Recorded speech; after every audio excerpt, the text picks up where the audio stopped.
Praise lord. Thank you Jesus. మీరు ప్రార్థన అనుభవంలోనికి వచ్చారని మిమ్మల్ని బట్టి ప్రభువుని ఎంతగానో స్తుతిస్తున్నాను. మనం ప్రార్థనలో మ్యాజిక్ చూద్దాం. అదేలా అన్న ప్రశ్న వచ్చిందా? అదే అండి, మన ప్రార్థనకి వాక్యాన్ని జోడించడమే. సాతాను దేవుని శోధిస్తున్నప్పుడు దేవుడు వాక్కుతోనే సమాధానం ఇచ్చాడు. నా మాట పండును పగలగొట్టు సుత్తి వంటిది కాదా, నా మాట కంసాలి వాడి అగ్ని వంటిది కాదా అని దేవుడు.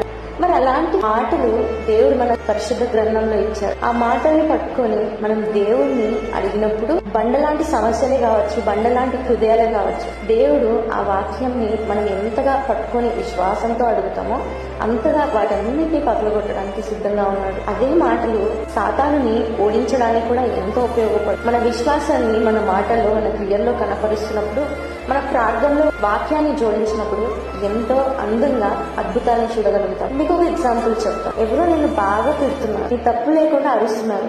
ఎవరు చెప్పినా తప్పు కాదన్నా కానీ వినట్లేదు. అప్పుడు దానియేలు సింహపు బోన్లో ప్రార్థించినప్పుడు వాటి నోర్లు మూసిన దేవా, వ్యర్థంగా అరుస్తున్న వీరి నోర్లు వ్యతిరేకంగా వచ్చే వారి మాటల్ని దేవుడు తప్పకుండా ఆపివేస్తాడు. నీ పైన అధికారులే కావచ్చు, లేదా నిన్ను శత్రువులుగా ఎంచే నీ మిత్రులే కావచ్చు, వాక్యాన్ని జోడించి నీ ప్రార్థన తప్పకుండా విజయవంతంగా దేవుడు అద్భుతంగా మారుస్తాడు.